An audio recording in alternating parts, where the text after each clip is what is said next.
So today we are going to be with Francesco D'Alessio, host of Keep Productive, where we can find tools that power our work. I am a big fan. It's so nice to be chatting with you today. Thanks for taking the time to be here and share about your experience with all-in-one platforms. I am excited.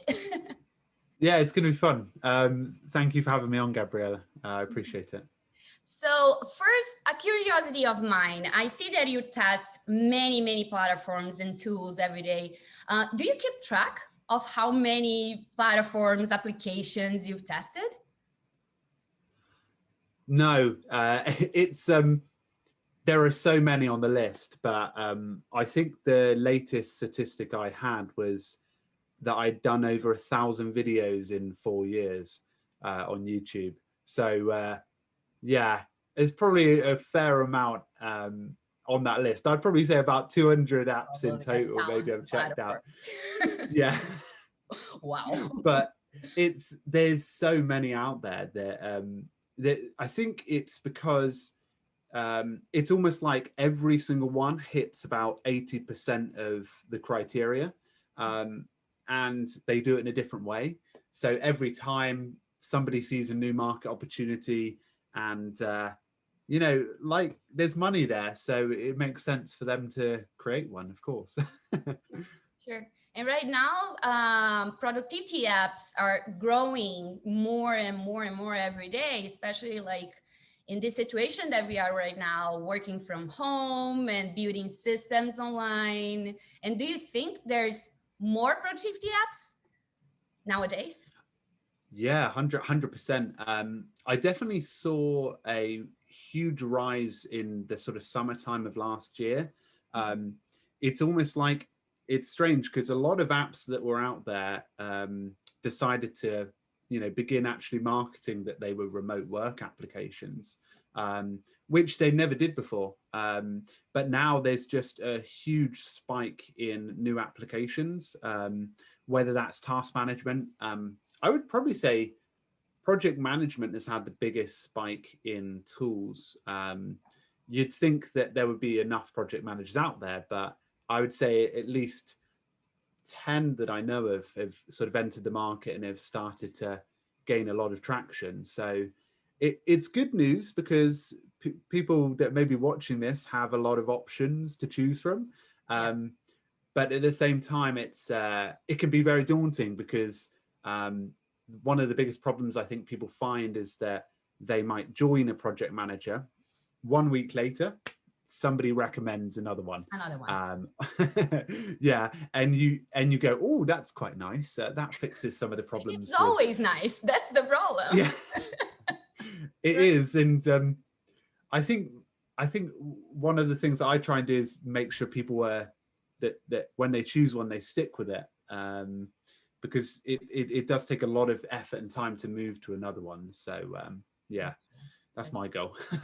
That's true. I've been trying to be very minimalist about my system, although like I use various tools, include Notion, but also Todoist, Evernote. And we talk about that like in our interview in your channel, that I consider Todoist as a secretary, Evernote as a file cabinet, Notion as a project manager and a mural. I want to know your opinion when to use an application like an all-in-one like Notion, ClickUp or Coda. Is it really possible to have all your system inside one platform? What do you think? Yeah, it's a good question. I actually, when we were chatting last time, when you said that Todoist was your like personal assistant, I really love the way that you phrased that.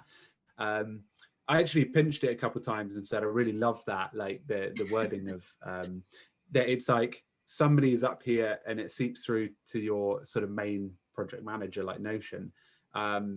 So it was really helpful for me. So in terms of, I would say probably all-in-one tools are a lot more of a reality for people these days. Applications like Notion, Coda, ClickUp, if you were in a situation where you're using it for work and life, and you're happy with the majority of the features, let's say you're happy with a good task manager, a good project manager inside of it, a good calendar, and a good email, not a great experience, let's say, then it's definitely possible these days to be able to build an all-in-one system in one application. But like with many things, I think there's some trade-offs. It's a bit like if you bought a really nice car. You know, maybe there's a few things that you don't like about it. Maybe like where the steering wheel, not so where the steering wheel is, where the gear stick is, or where the where you store your sunglasses are.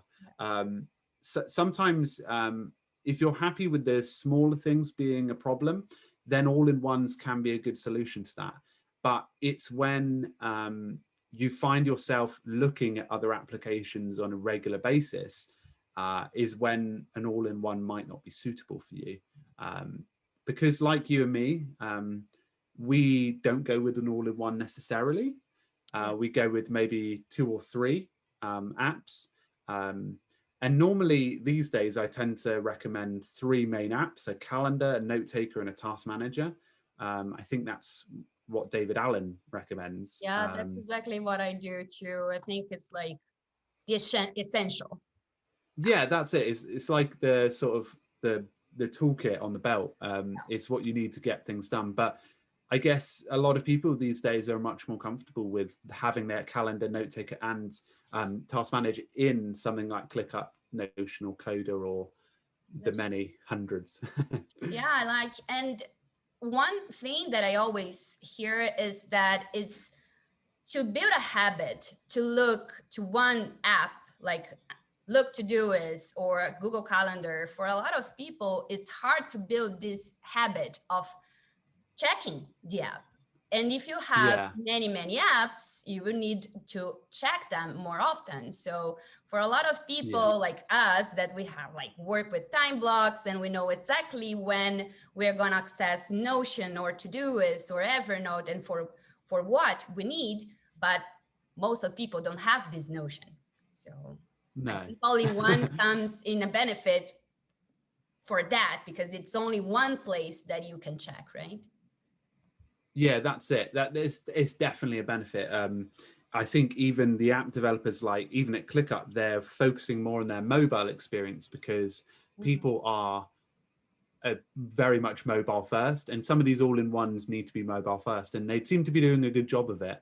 And on that sort of topic of people liking to check one application, I think that's becoming a lot more common. I think especially over the last year, a lot of people have realized that personal productivity, especially in like what a work-life blend we have today, are actually realizing that it's quite important. And I think there's been a lot of new people downloading even a task manager or a calendar app, which they wouldn't have done in the past. So it's really exciting. Definitely. It is. And right now, what are you using in your system? I know like the basics, Google Calendar, Todoist, Notion, right? Do you keep using Evernote? How is your relationship with that now? mine's actually changed a bit. Oh. Probably around September. And this is the actual first time in 8 years since I've had a big change like this. And I think it was probably to do with a combination of life changes, like having a baby and also being being like everyone else in a work life situation, having to balance it. So I moved my task manager over to Things 3, which is very similar to Todoist. But I just found there were specific things inside of it, like projects that were able to help me organize stuff a little bit more efficiently than I found in Todoist. I now use as my main note taker Evernote, just because I found that I was really just with Notion, I was really just overcomplicating the situation. And with Evernote, I'm a fairly simple person, surprisingly. So I really just keep things simple in Evernote now. You know, everything from scanning documents, everything goes in there.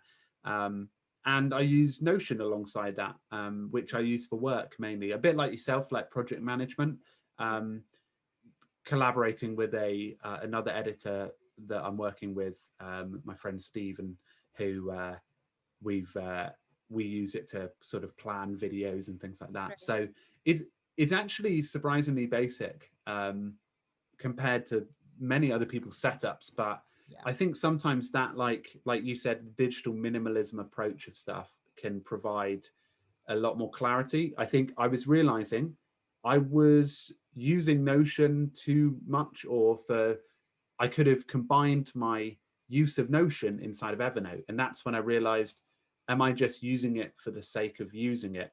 And should I just formalize it and make it a bit neater? So yeah, some bigger changes, but for the better, for sure. Yeah, and like I think it's important to have this perspective on how you use the platform. Right now you're using for your business and your content calendar. For me it's the same, like having many different possibilities of viewing how I am organizing the video production, the blog production, or even talking with my team inside Notion. It's being easier than in other platforms. So keeping that there is just more useful. But having other demands inside Notion creates more complexity, that I would need to build a system and maintain it, and Todoist and Evernote have all that I need automated. So why create that's it. work? It's like so for some people complexity is a good thing. Like like even with your setup, and even with like people like Marie's setup, Marie may be very so much more complex. advanced I than love it. both of us. But I think for her mind, and the way she works from seeing from the outside, it actually seems to work really well for her. And that's sometimes people need that level of intensity, and others, probably like me, maybe a medium ground, don't need too much. But even when I like I always try and zoom out of situations, because I always look at like my wife's setup of her productivity, and she just uses Apple Notes for everything. If she needs to make a list, it's on Apple Notes, and that's also a to-do list and a calendar. And I also ask myself, like, she seems to be doing all right with it. She never forgets anything. Working. So so it doesn't really. I think at the end, it's really just preference, because you can normally get things done with very little. So that's true. That's true. Paper and pen, right? If you know the logic, and you have a review process as a habit, paper and pen will work for you. So that's it. It's not much. 100%. But like I'm seeing, at least here in Brazil, the Notion Brazilian community is growing a lot. Like the number of videos on YouTube about the platform with Marie and many, many others. Why do you think Notion it's currently gaining so much ground on the productivity tool market? What's your opinion about that's it's definitely a good thing. I think Notion were in the right place at the right time. So obviously we all know that Evernote spent a good 5 years without innovating or creating anything exciting. And they pounced on it. They were really well placed. They came at it with a nice design, a nice concept. You can manage your life inside of this application. And I think what's quite nice is that Notion doesn't just appeal to productivity nerds like us. I like it appeals to nerds. we can call ourselves that. They don't. It doesn't just appeal to us guys. It appeals to the everyday person, because you can create these spaces. And I think for a I don't know whether it's the same with you, but sometimes the physical space, having that organized and neat is nice. but having the digital space, it's almost like your digital desk. You can organize it how you like, you can design things the way you want. And for a lot of people, having that level of customization really takes their own productivity to a new level. I agree. But it's definitely been a great thing for the productivity space, for Yeah, sure. seeing the workspaces building according to your personality and your taste, being Yeah, emojis and figures and everything that you need, definitely brings the sense of, oh, this is my space. So I will yeah, interact more with that. Yeah, I totally agree. I totally agree. And I think like it's the new bullet journal, kind of. that's it. Yeah, yeah. Yeah, Like it's your special place, and it's whatever you exactly. want it. Like you can personalize it like And people crazy. spend so much time personalizing I know. it. Hours. I was too. Yeah. Like sometimes Yeah. I have a free time. Let's see. I will do something on Notion. Just for the heck of it. Yeah, Why yeah. not? Yeah, but it's It's beautiful like in the paint. end. It's like paint. It's true. Just, make it up. But like one thing that you mentioned, and I'm also seeing that a lot, is people changing systems and tools in a short period of time. Like you said, the last time that I Mm, changed something in my system was like 80 years ago. I changed yeah, my system to Notion. I was using Trello for a long time, and then yeah, for projects, and then I think 4 years. And then I changed to yeah. Notion, everything. But right now I'm thinking about like, I'm thinking about, guys. You're seeing that Hypothetically. there's no video Yeah, coming yet about this, but because I'm thinking about it changing yeah, the Evernote structure. But are you also noticing that, like, why people are changing in a short period? Because it's hard to mm, change a system and to migrate content from one platform to another and to organize yeah, that again. It's a big work to do it, but they are changing like in months. What are like the yeah, benefits yeah. of this and the downside of it? What do you think? Yeah, it's a good question because it's a real problem. It is. And the reason I say it's more of a problem than a sort of a good thing. The pros of moving is that you're always keeping updated with the latest tool, and obviously there's new things that can come out.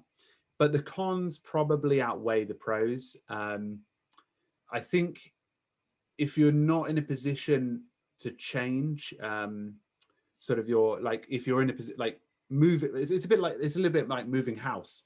Mhm. You're moving everything along with you, and then you're having to sort out everything, and by the time you sort out everything you might move again, and it can be quite stressful. So I have some like general advice that I tend to give when it comes to tool switching. Then normally I say anything between 2 to 3 years staying with the tool, I think is a really good period of time. 2 to 3 years is enough for you to have some sort of lifestyle change Yeah. that might happen in that time period. Um, and it also is really important that you stay with it for at least those period of time. Obviously, things change, and I don't want to put too much guilt on people that do say change within a year because it's not fair.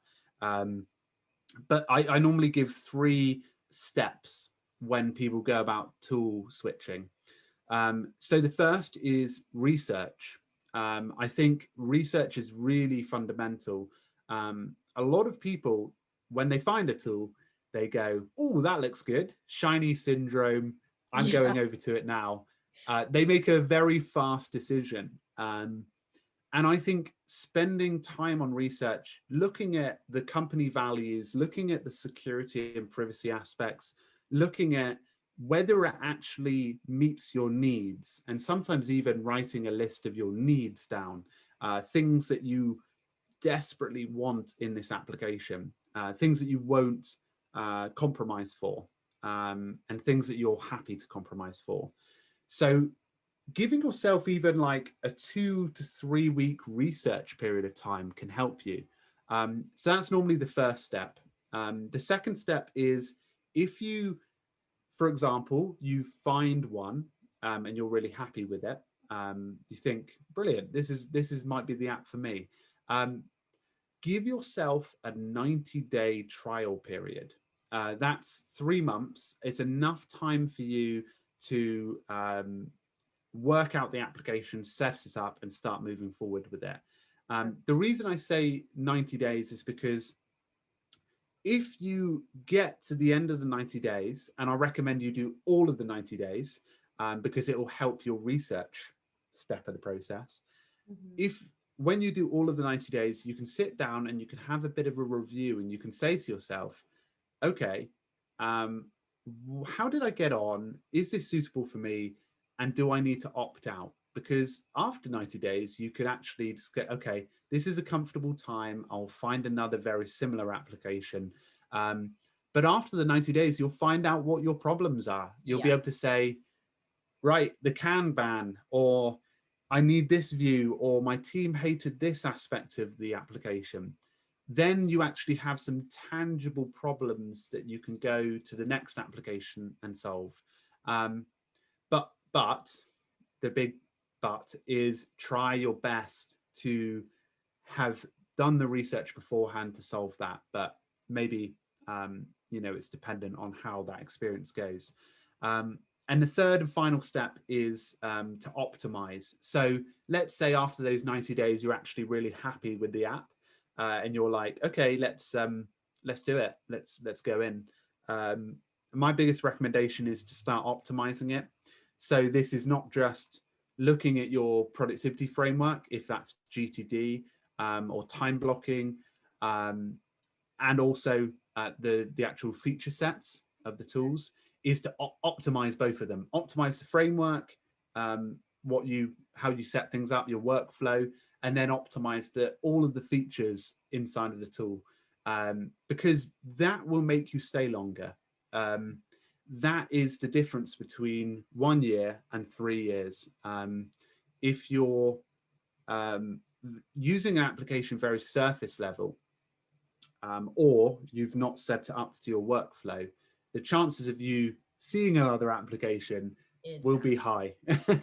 Yeah, so they're the sort of 3 steps: research, trial, and optimize. They're the things that I typically recommend when looking. That makes a lot of sense, because for many people, what I see is that people start optimizing, not even knowing what they can get from the platform, because a system is not only a thing that we build and then we use.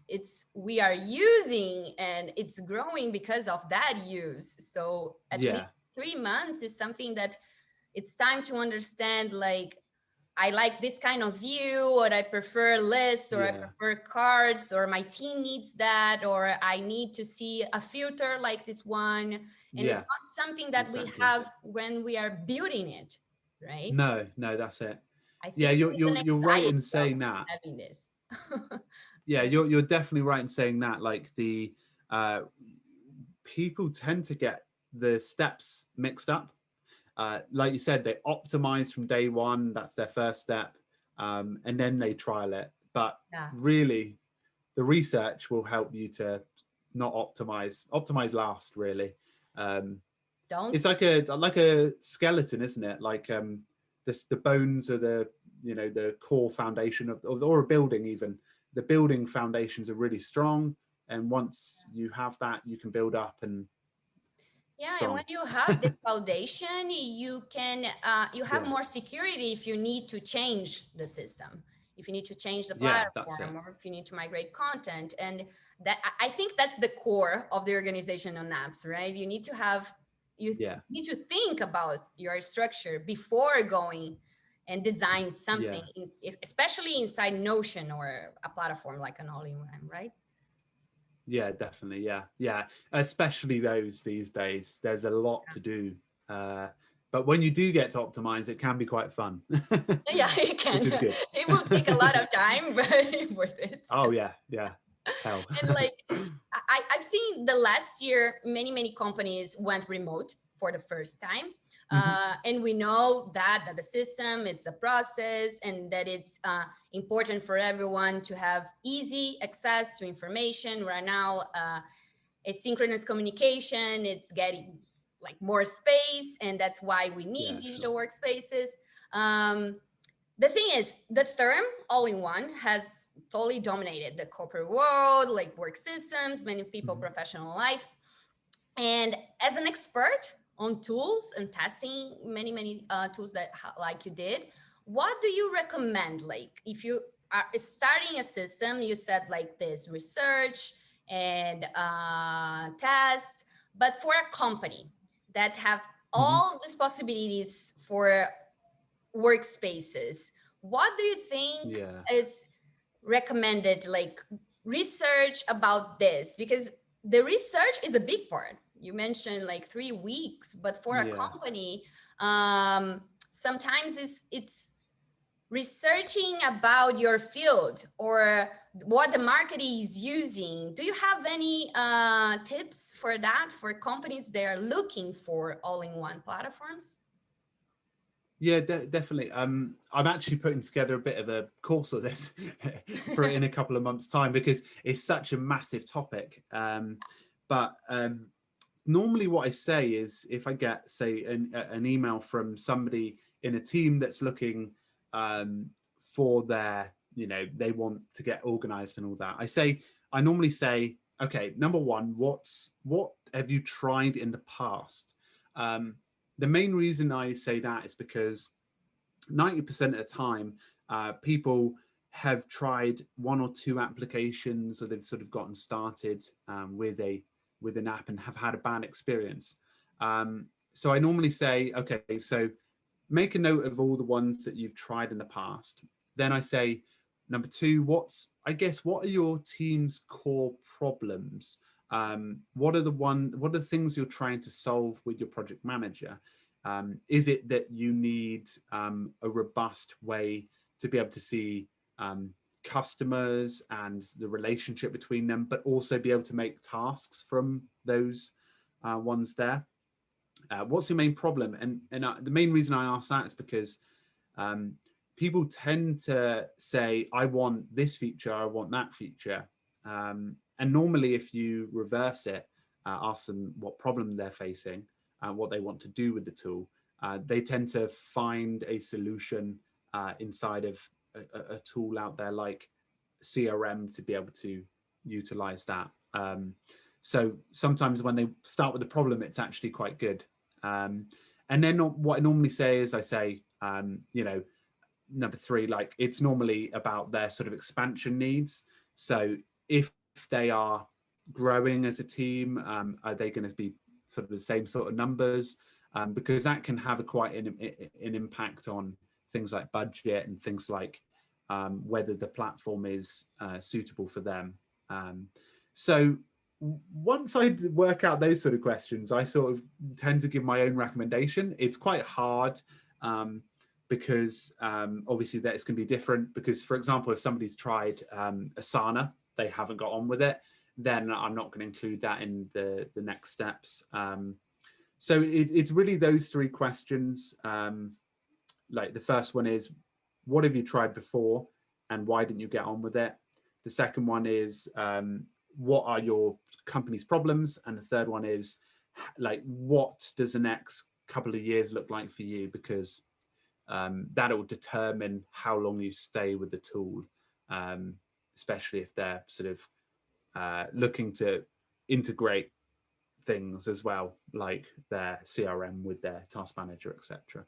Right. I like it. I like it. I totally agree with you. It's again knowing about what is working for you before going to a platform, right?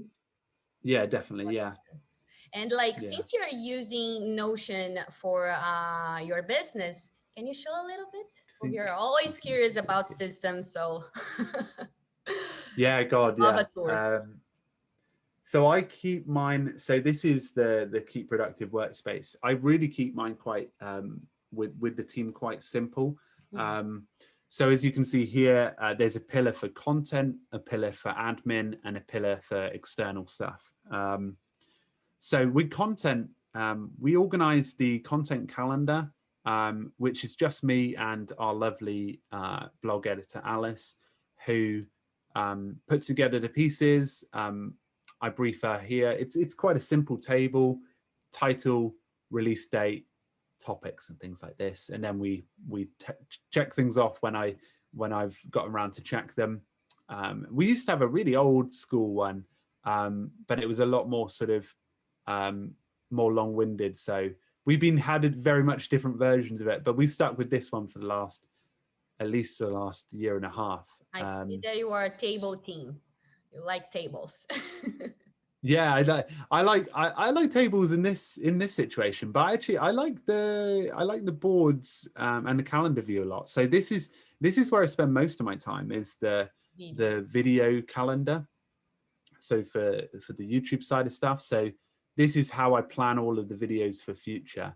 And I just really love the nature of being able to move stuff around really simply.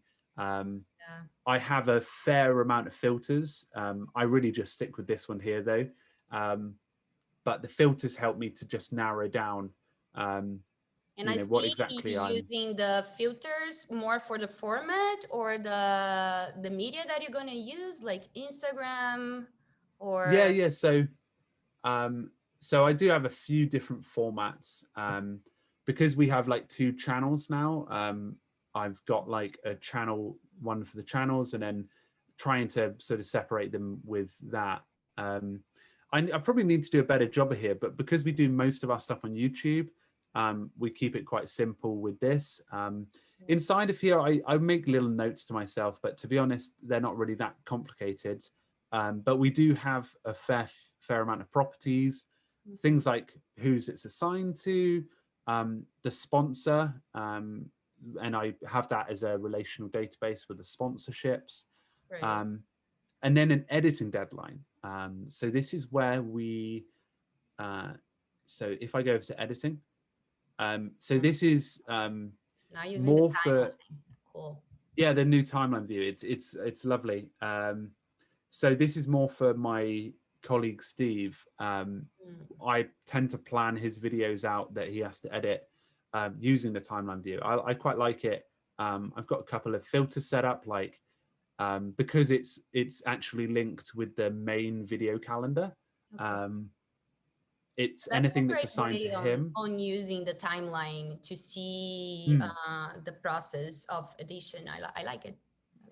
Yeah, because it saves me a bit of time having to rewrite everything out.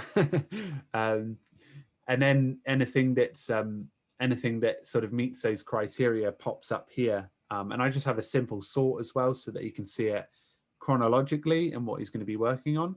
And I basically just, if I have a bunch of stuff on the list, I then help try and plan it a little bit neater for him, so that he can go in and see everything he needs to know about what he needs to do for the day or the week ahead. I use it a little bit to plan courses here, and it's really just notes for courses that I've got, nothing too intricate. We do have a team wiki where we plan holidays, and that's super simple, like, you know, when we're planning holidays for the year. Let me go back here. So the team wiki, we have like stuff for the community, like revenue streams, sponsorship deals that I've got linked to videos here that help me plan this a bit better. Yeah, and then publics just for stuff that I want to share publicly, but I just need to make sure I've got it in a place if that, you know, for the sharing abilities up here. So I'm making sure I'm sharing it to web. But as I said, it's quite simple. It's not too very complicated, to be honest. I like it. Yeah. It's it works wonders, to be honest. I spend most of my time in here, and it's really helpful for this view, because when I'm in a sort of work day where I want to be quite nimble, I can just shuffle a couple of things around without having to worry too much about, you know. This is very important for content producers, because we know that like the calendar, the content calendar changes all the time because of something that we need to include in the edition, or an interview that changed or something like that. So this flexibility of changing, I like it a lot, because at least for me, I'm changing my content calendar every day. Yeah. Yeah, it's if even people that are like managing a calendar that, for example, they might be having I don't know, like a real estate agent, if they were using this to block out a couple of meetings and have some details from the client, it's so helpful because they can move these around really fast. And it's so nice. I love the timeline view as well. Timeline view is lovely. So if I were to say to my Steve, I could say, okay, do the Trello one tomorrow or Monday instead of this Microsoft one, and that's so nice to just to be able to have that. Yeah, and that's what we were talking about. Like platforms like this gives you many possibilities of viewing your content in a different way, but being the same database. Yeah. So it's different of, even when you are researching content, you have different views because probably your editor want to see something like he wants, or your another person from your team can see it in a different view. So it gives to the team more autonomy, in my opinion, because that's it. I agree with that. The team can have just more control that they didn't have before. It's really good. I like to show like this kind of examples for a person that works with tools all the time, and it's simple. It's lovely. I really like it. I do like but then I equally get as interested in seeing other people's setups, because the really nice thing with Notion is you can cherry pick. You can be like, oh, that's really nice, I'll steal that for my own system. So it's lovely seeing what other people can build inside of it. I saw something in your system that I'm like, okay, I'm gonna change this when I finish this interview. I'm gonna include everything that he put it there, because like this part of checking and having the view, I'm like, this is something I can apply.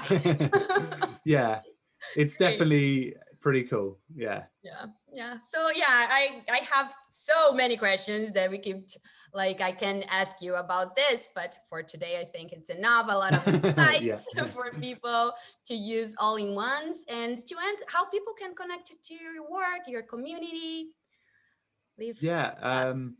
How we can connect. Probably YouTube. Keep Productive is probably the best place to find. Showing here. And the jumper. I mean, if they need any help whatsoever, any of your community with tool selection, they can pop me an email, francesco@keepproductive.com, because I really like trying to help people find a tool that they can stay with. So feel free to email me anytime.